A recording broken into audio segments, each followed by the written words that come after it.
پیش کیا تھا وہ جادو تھا، میسمرائز کیا ہم نے دماغ کو، اور موسیٰ نے جو پیش کیا ہے وہ جادو نہیں ہے، اس لیے کہ وہ پورا جادو سیکھے ہوئے تھے، وہ سمجھتے تھے کہ جادو کیا ہے اور کیا نہیں ہے، انہوں نے سمجھ لیا کہ موسیٰ نے جو پیش کیا ہے وہ جادو نہیں ہے، یہ یقیناً اللہ کا نبی ہے۔ فَأُلْقِيَ السَّحَرَةُ سَاجِدِينَ، سارے کے سارے سجدے میں گر گئے۔ ایک مفسر لکھتا ہے کہ سجدے میں گرے نا، ایک سجدے نے ان کا پورا ماضی ختم کر دیا، ماضی میں جو جو گناہ انہوں نے کیے تھے اللہ تبارک و تعالیٰ نے ایک سجدے کی وجہ سے سارا ماضی ان کا ختم کر دیا۔ کتنا رحیم ہے نہیں، سجدہ اللہ کو بہت محبوب ہے، سجدے میں گر کر کے دعا مانگو۔ تو ایسا کرتے ہیں کہ اگلا جمعہ اسلام میں دعا کا تصور یہ رکھ لیتے ہیں، چلے گا؟ ہاں چلا لو۔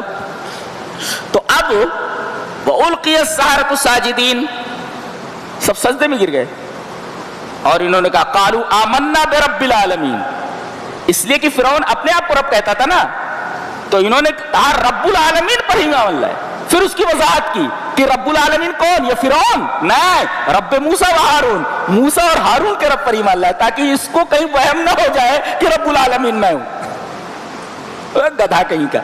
تو قالوا آمنا برب العالمین، ہم رب العالمین پر ایمان لائے، کہیں لوگ یہ نہ سمجھ لیتے کہ رب العالمین یہی ہے، بعد میں اس کی تشریح کر رہے رب موسیٰ و ہارون، ہارون اور موسیٰ کے رب پر ہم ایمان لائے، تاکہ وہم میں مبتلا نہ ہو جائے لوگ کہ رب العالمین سے مراد یہ ہے۔ کہا فرعون نے اچھا آمن تم بھی موسیٰ پر ایمان لائے ہو مجھ سے پوچھے بغیر، قبل ان آذن لکم، مجھ سے اجازت کے بغیر، یہ مکر ہے تمہارا، بہت بڑی چال ہے حکومت کے خلاف حکومت کے خلاف بہت بڑی چال ہے، اور اب کیا کروں گا، تمہارے ہاتھوں اور پیروں کو خلاف سے کاٹ دوں گا، داہنا ہاتھ بایاں پیر، بایاں ہاتھ داہنا پیر، کاٹ کر کے پھر سولی پر لٹکا دوں گا۔ جادوگروں نے دیکھا کہ موت بالکل سامنے ہے، اب ہمیں بچنا نہیں ہے، کہنے لگے قالوا انا الی ربنا منقلبون، اللہ کی طرف ہم لوٹنے والے ہیں، اور تم جو بدلہ لے رہے ہو، انتقام لے رہے ہو، وما تنقم منا الا ان آمنا بآیات ربنا، ہماری غلطی اتنی ہے کہ ہم اپنے رب پر ایمان لائے ہیں، یہ غلطی ہماری ہے۔ آج پورے مسلمانوں کو اسی غلطی کی سزا دی جا رہی ہے، کیا کہ ہم اللہ کو مانتے ہیں، بس یہی غلطی ہے ہماری، یہی گناہ ہے ہمارا۔ یہ دیکھو وہی کہہ رہے ہیں، کیا تم ہم سے بدلہ لے رہے ہو، انتقام لے رہے ہو اس وجہ سے کہ ہم اللہ پر ایمان لائیں؟ ٹھیک ہے لے لو، تمہیں انتقام لینا ہے تو ہم اپنا ہاتھ پیر کٹوانے کے لیے اور جان دینے کے لیے تیار ہیں، لیکن اب اس کے لیے بہت حوصلہ چاہیے، بہت دل گردہ چاہیے ہاتھ کٹوانے کے لیے، پیر کٹوانے کے لیے۔ تو اب یہاں کس چیز کی ضرورت ہے؟ ایک تو صبر کی ضرورت ہے، اور دوسرے اس دعا کی ضرورت ہے کہ اللہ موت آئے تو اسلام کے اوپر آئے، وہی دعا کر رہے ہیں، ربنا افرغ علینا صبرا وتوفنا مسلمین، اے ہمارے رب ہمارے اوپر صبر کو اونڈیل دے۔ اب یہ پورا پانی ہے نا، اب یہ صبر ہے، اب یہ پورا اونڈیل دیا جائے، صبر میں نہا جائیں ہم لوگ، اور صبر میں جب نہا جائیں تو پھر ہمارے ہاتھ پیر کاٹ لیے جائیں، جان لے لے ہماری، ہم کو کیا پرواہ ہے، بتا دیا گیا ہے کہ جان چلی جائے مگر ایمان نہ جائے۔ مسئلہ یہ نہیں ہے کہ جان کیسے بچائی جائے، مسئلہ یہ ہے کہ ایمان کیسے بچایا جائے۔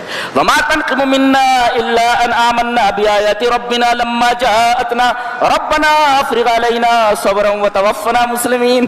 کیا کتاب ہے، اللہ، اسی کتاب کو ہم لوگ چھوڑ بیٹھے تھے، کتنی حسین کتاب ہے، کتنی شاندار کتاب ہے۔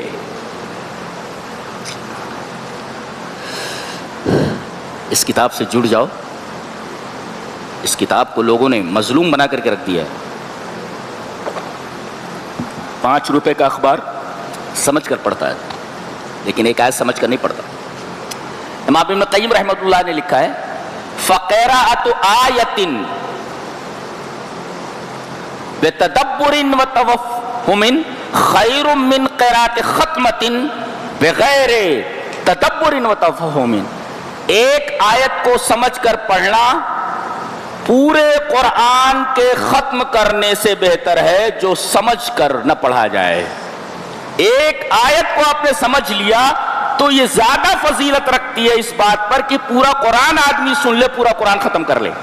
یہ ابن قیم کا تفسیر ہے، اس لیے کہ آدمی سمجھے گا نہیں تو ہدایت کیسے ملے گی؟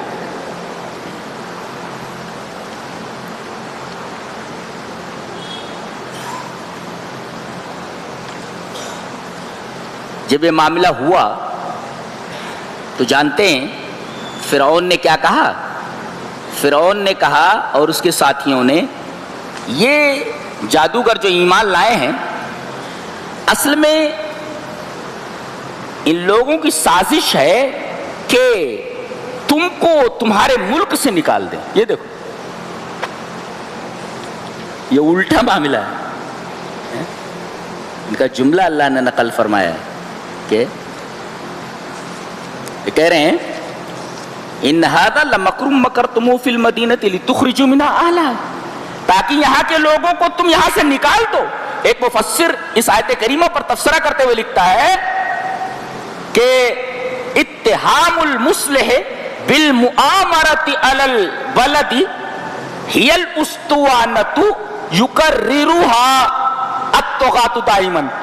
کہتے ہیں کہ مصلحین جو دین کا کام کرتے ہیں ان کے اوپر ٹیررسٹ کا الزام لگانا کہ یہ ملک کے خلاف سازش کر رہے، بالمؤامرۃ علی البلد، ملک کے خلاف یہ سازش کر رہے ہیں، یہ اتہام، یہ تہمت مصلحین پر لگائی جاتی ہے۔ اور کہا ہی الاسطوانۃ التی یکررھا الطغاة دائما، یہی کیسٹ یہ سرکش لوگ ہمیشہ بجاتے رہتے، استوانہ میں کیسٹ، یہی کیسٹ بار بار بجاتے رہتے، ہی الاسطوانۃ یکررھا الطغاة دائما، برابر سرکش لوگ، متمرد لوگ، اللہ کی رحمت سے دور لوگ یہی کیسٹ بجاتے رہتے، یہ الاسطوانۃ التی یکررھا الطغاة دائما، یہی کیسٹ بجاتے رہتے۔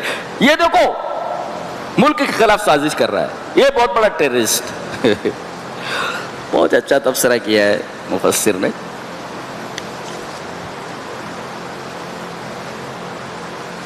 اس کے بعد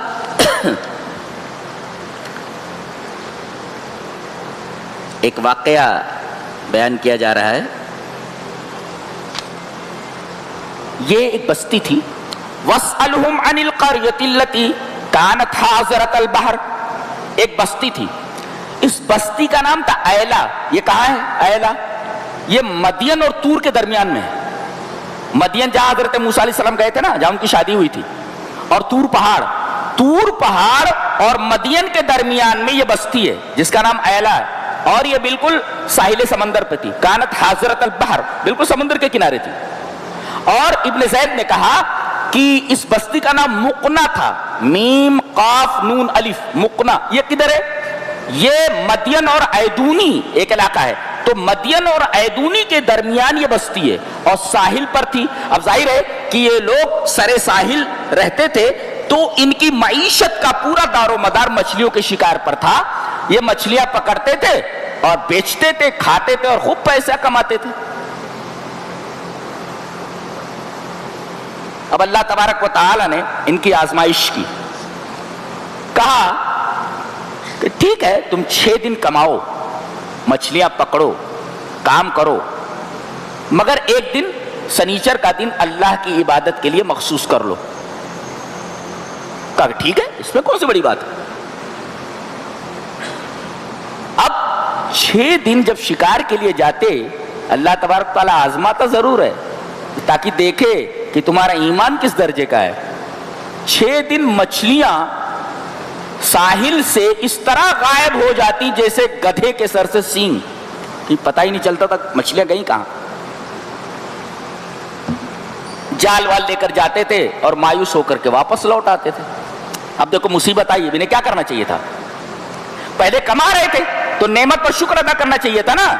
اب یہ مصیبت آئی تو صبر کرنا چاہیے تھا، لیکن صبر نہیں کر سکے، اس لیے کہ جب 7ویں دن، جس دن یہ شکار کرنا منع تھا، عبادت کا دن تھا، یوم السبت، سنیچر کا دن، اس دن مچھلیاں بالکل سرے ساحل سے لوٹتی رہتی تھی، بڑی بڑی مچھلی، وہ دیکھتے تھے ان کی زبانیں تر ہو جاتی تھیں تھوک سے اور منہ میں پانی بھر آتا تھا۔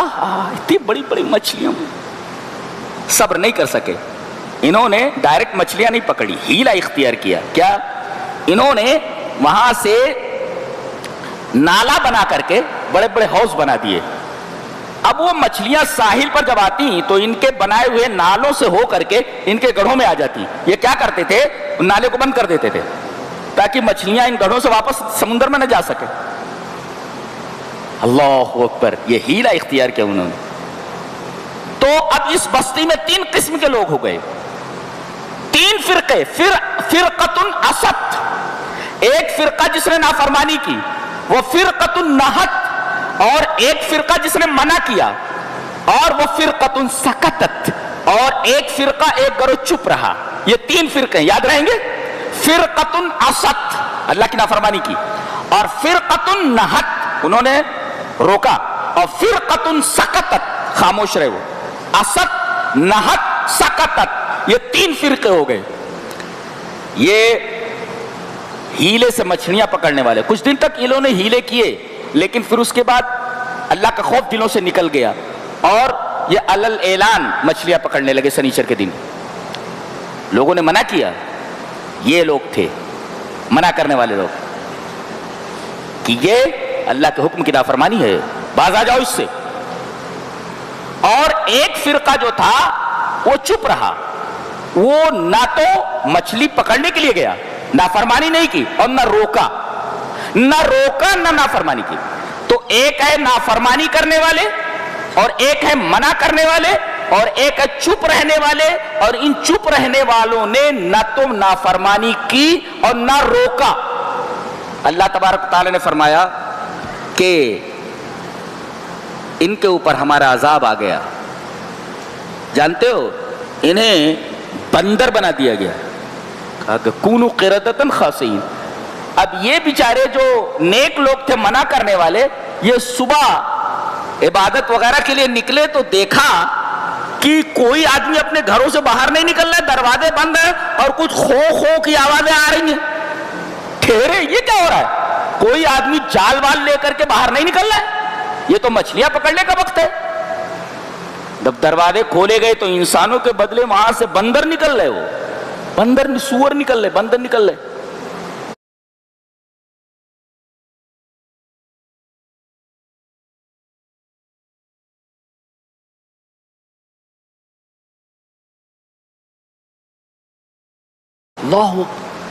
اللہ کا عذاب ہے. انہوں نے اللہ کے قانون کی صورت بگاڑی، ہیلا کیا، تو اللہ تبارک و تعالی نے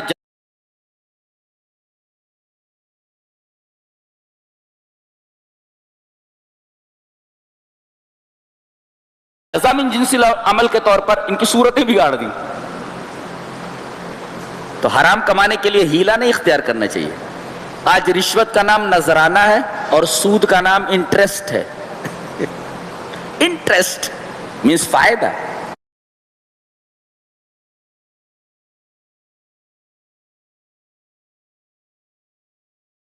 فائدہ. رشوت مینس نذرانہ. نذرانہ، یہ نام بدلنے سے اس کی حقیقت تھوڑی بدل جائے. تو یہ سب کے سب بندر بنا دیے گئے. اس پر ایک مفسر کا تفسیرہ ہے. جب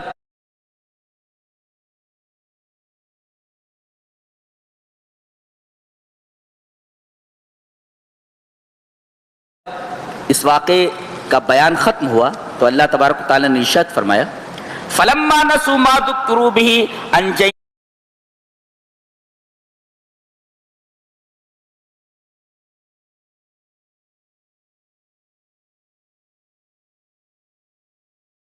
الَّذِينَ يَنْهَوْنَ عَنِ السُّوءِ.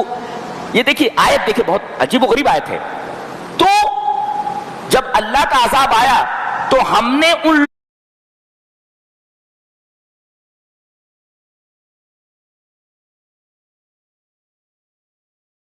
لوگوں کو بچا لیا جو لوگ برائی سے روک رہے تھے. تو تباہ کون ہوئے؟ ہلاکت. تباہ کون ہوئے؟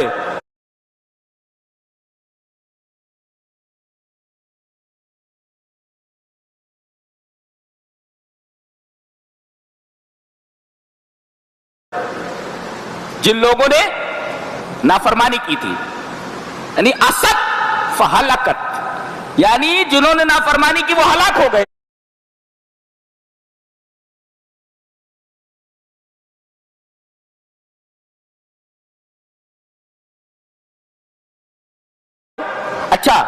جنہوں نے روکا تھا نہت فنجت، جنہوں نے منع کیا تھا روکا تھا وہ نجات پا گئے. یہ دیکھیں تیسری جو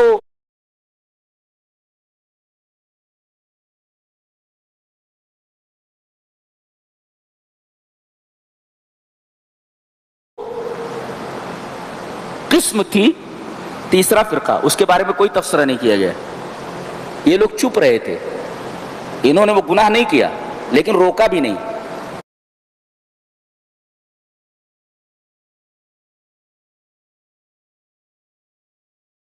اس بارے میں اختلاف ہے. بعض لوگ کہتے ہیں ان کے اوپر بھی عذاب آیا خاموش رہنے کی وجہ سے، یعنی برائی دیکھا انہوں نے روکا نہیں، لہذا یہ بھی اللہ کے عذاب کی لپیٹ میں آ گئے. اور بعض لوگ کہتے ہیں نہیں بچ گئے، لہذا اللہ نے ان کا تذکرہ نہیں کیا، یہ بتانے کے لیے کہ خاموش مت بیٹھے رہو، جب برائی دیکھو تنقید ضرور کرو کہ یہ برائی ہے، ورنہ تم بھی اس کی لپیٹ میں آ سکتے ہو. ان کے اوپر کوئی تبصرہ نہیں کیا گیا. انجینا الذین ینہون عن السوء واخذنا الذین ظلموا بعذاب بئیس بما كانوا یفسقون فلما اتوا عما نہوا عنہ قلنا لهم كونوا قردة خاسئین. جب عذاب آیا تو اس شکل میں آیا کہ تم ذلیل بندر بن جاؤ. قردن مانے بندر، جمع قردہ منکیس، بندر بنا دیے گئے.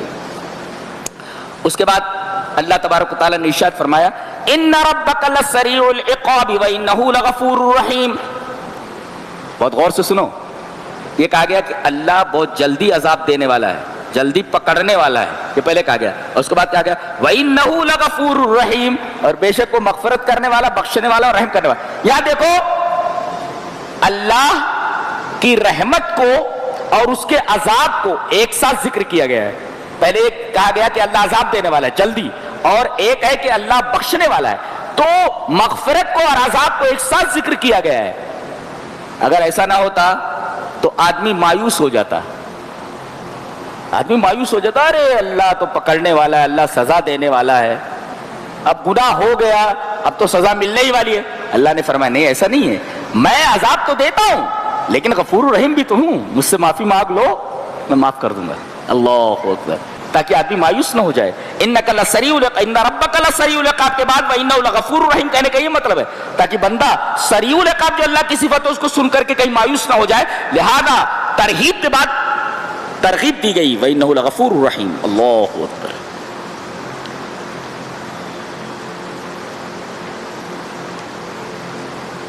اس کے بعد ایک آدمی کا تذکرہ کیا جا رہا ہے، نام نہیں لیا گیا. لہذا کوئی بات کہی جائے اور آدمی برا ہے تو اس کا نام لیے بغیر اس کی برائی بیان کر دو تاکہ وہ ذلیل نہ ہو. یہ قرآن حکیم کے بیان کا انداز ہے. کہا کہ اسے ایمان دیا گیا تھا، ہم نے اپنی آیتیں دی تھی، لیکن وہ ان آیتوں سے ایسے نکل گیا جیسے سانپ اپنی کینچلی سے نکل جاتا ہے.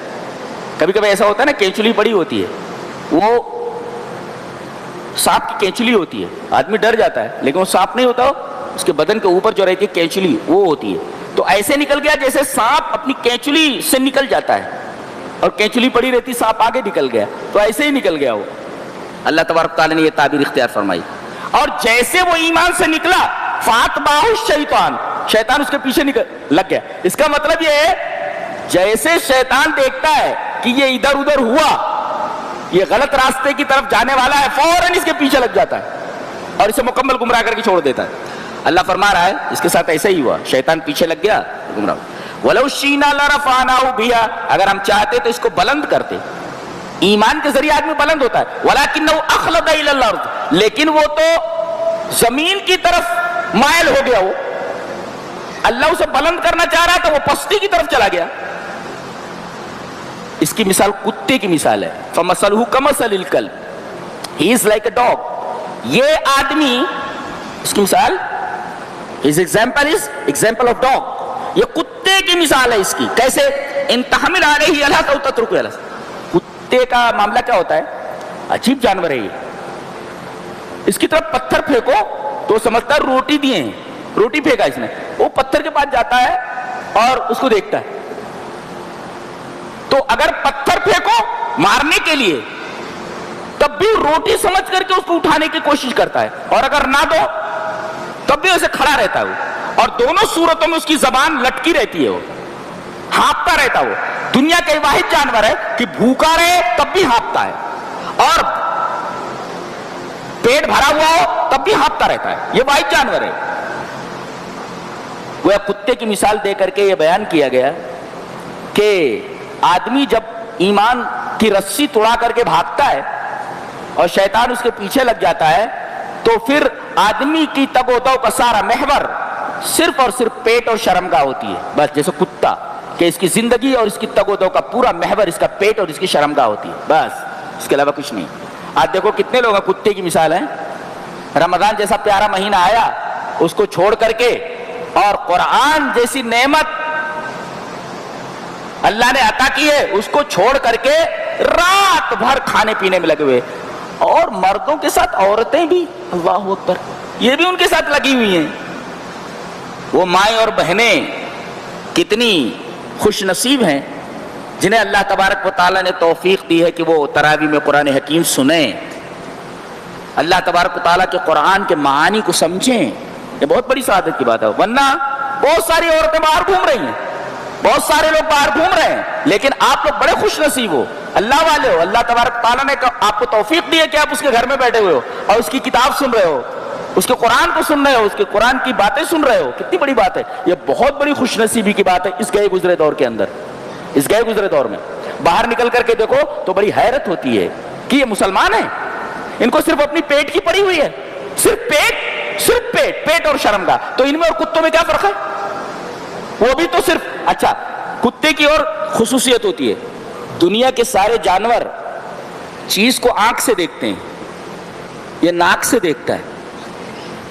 یہ عجیب و غریب جانور ہے. دنیا کے سارے جانور کسی چیز کو آنکھ سے دیکھتے ہیں اور یہ اپنی ناک سے دیکھتا ہے. گویا اس کی رہبر, اس کی رہنما اس کی ناک نہیں, اس کی آنکھ نہیں, اس کی ناک ہے. ہر چیز کو سونگتا پھرتا ہے. کھانے کی چیز ہے کہ نہیں, کھانے کی چیز ہے کہ نہیں, کھانے کی چیز ہے کہ نہیں, سونگتا پھرتا ہے. یہ بھائی جانور ہے.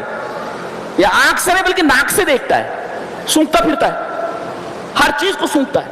کھانے کی چیز ہے کہ نہیں, کھانے کی چیز. بڑی زبردست مثال دی گئی ہے. اللہ اکبر, بڑی زبردست مثال ہے.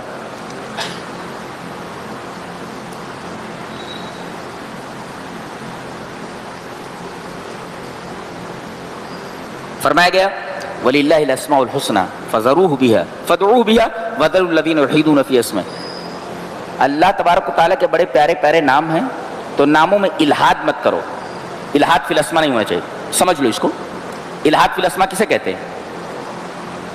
کہہ دینا کہ اللہ تبارک و تعالیٰ کی صفات ہی نہیں ہے, یہ کہہ دینا کہ اللہ تبارک و تعالیٰ نراکار ہے, اس کا آکار ہے, ہاتھ ہے اس کے, اس کا پیر ہے, اس کی آنکھیں ہیں, یہ ساری چیزیں ثابت ہیں. تو آکار کیسے نہیں ہے؟ تو کہنا کہ اللہ نراکار ہے غلط ہے. یہ الحاد فی الاسماء ہے. اور جو صفات اللہ کی نہیں ہیں وہ صفت اللہ کے لیے ثابت کرنا, وہ صفت اللہ کی طرف منسوب کرنا. جیسے خدا اللہ کی صفت نہیں ہے. خدا میرے خود سے ہونے والا, اس کی جمع بھی آتی, پلیورل آتا ہے اس کا, اللہ کی جمع نہیں آتی. تو خدا بھی کہنے سے پرہیز کرنا چاہیے, اس لیے کہ یہ ایسی صفت ہے جو اللہ کی طرف منسوب کی جا رہی ہے, اللہ کا نام نہیں ہے, اللہ کی صفت نہیں ہے یہ. اور الحاد فی الاسماء کا ایک مطلب یہ ہے کہ اللہ کے نام کو کسی غیر کی طرف منسوب کر دینا. جیسے اللہ کی ایک صفت ہے عزیز, انہوں نے ایک دیوی کا نام رکھ دیا عزا.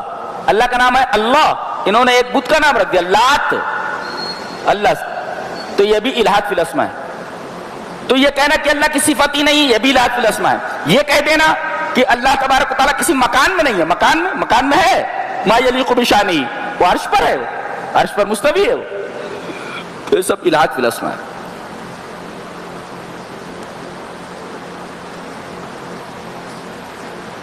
اس کے بعد ایک بہت پیاری بات کہی جا رہی ہے, یہ تمام مکارم اخلاق کی بنیاد ہے. خذ العفو وامر بالعرف واعرض عن الجاہلین. ایک آیت کے اندر پوری اخلاقیات کو سمو دیا گیا ہے. اخلاقیات کی لاکھوں کتابیں آپ پڑھ لیجئے, اس سے زیادہ کچھ نہیں ملے گا آپ کو, جو اس آیت کریمہ میں بیان کر دیا گیا. مکارم اخلاق کی تمام بنیادیں اس میں بتا دی گئی. چلیے اس کی شرح کر لیتے ہیں. خذ العفو, معاف کر دو. دیکھو ہوتا ہے خذ مانے لے لو اور آتے مانے دے دو, تو یہاں یہ کہنا چاہیے تھا آتل افوا, معافی دے دو. یہ نہیں کہا گیا, بلکہ کہا گیا خذ العفو, معافی لے لو. کیوں؟ اس کا مطلب اگر آدمی کسی کو معاف کر دیتا ہے تو اس کا فائدہ معاف کرنے والے کے اوپر ہی لوٹتا ہے. اس کا مطلب وہ دے نہیں رہا، لے رہا ہے، یہ مطلب اس کا. سمجھے؟ نہیں سمجھ میں؟ یہاں کہا کہ خزا مانے لینا اور آتا مانے دینا. تو معافی دے دو تو کہنا چاہیے تھا آتل افوا، معافی دے دو، یہ نہیں کہا گیا. خزل افوا کہا گیا، معافی لے لو.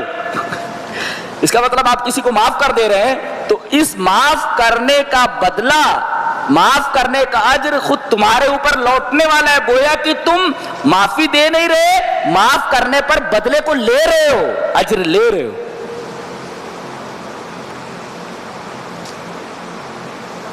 اور جانتے ہیں معاف کرنے پر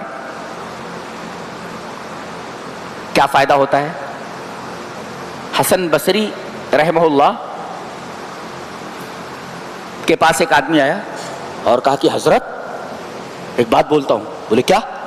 بولے ایک آدمی آپ کی غیبت کر رہا تھا. بولے کون؟ بولے فلاں آدمی. اچھا اچھا. نوکر کو بلایا، آواز دی، ارے ادھر آ. ہاں صاحب، یہ کھجور کا ایک طبق ہے، ٹوکرا ہے، لے جا کر کے فلاں آدمی کو دیا جس نے میری غیبت کی ہے. ہاں، وہ کھجور کا ٹوکرا لے جا کر کے اس آدمی کو دے دیتا ہے اور کہا کہ حسن بصری نے آپ کے پاس یہ کھجور کا ٹوکرا بھیجا ہے کیونکہ آپ نے ان کی غیبت کی ہے. اب خادم بڑا حیران کہ ایک تو اس آدمی نے غیبت کی، انہوں نے کھجور کا ٹوکرا اس کے پاس بھیج دیا. کہا کہ حضرت آپ نے ایسا کیوں کیا؟ کہا کہ سمجھا نہیں تو. اصل میں ایسا ہوتا ہے کہ اس نے جعل اللہ بجانبی، اس نے اللہ کو میری سائیڈ میں کر دیا ہے. کیوں؟ گھر میں آپ گئے، پتہ یہ چلا کہ بڑے بیٹے نے آپ کے چھوٹے بیٹے کو، یعنی بڑے بھائی نے چھوٹے بھائی کو بہت مارا ہے اور چھوٹے بھائی نے اس کو کچھ نہیں کہا ہے. گھر میں پہنچتے ہی آپ کو معلوم ہو گیا کہ بڑے بیٹے نے چھوٹے بیٹے کو مارا ہے، برا سلوک کیا ہے. اب بتائیے آپ کی شفقت، آپ کی سائٹ کس کی طرف جائے گی؟ مظلوم کی طرف جو مارا گیا ہے. تو ایسے آپ کسی کی غیبت کر رہے ہیں نا، تو غیبت کرنے والے کی طرف، وہ تو ظالم ہے، وہ جس کی غیبت کی گئی مظلوم، اللہ تبارک تعالیٰ اس کی سائڈ میں ہو جاتا ہے. لہذا یاد رہو، جعل اللہ بجانبی، اس نے اللہ کو میری سائڈ میں کر دیا ہے. لہذا مظلوم کو کوئی بھی پریشان نہیں ہونا چاہیے، اس لیے کہ ظالم نے اللہ کو اس کی سائڈ میں کر دیا ہے، اس کی سائڈ میں کھڑا کر دیا اللہ تبارک تعالیٰ. اللہ کہ بڑے لوگ اتنی بڑی بڑی باتیں کرتے ہیں. حضرت حسن بصری ہیں. تو خذ العفو، معاف کر دو. اور دوسرے وامر بالعرف، اور بھلائی کا حکم دو. یعنی جہاں بھی رہو بھلائی کی باتیں بتاتے رہو.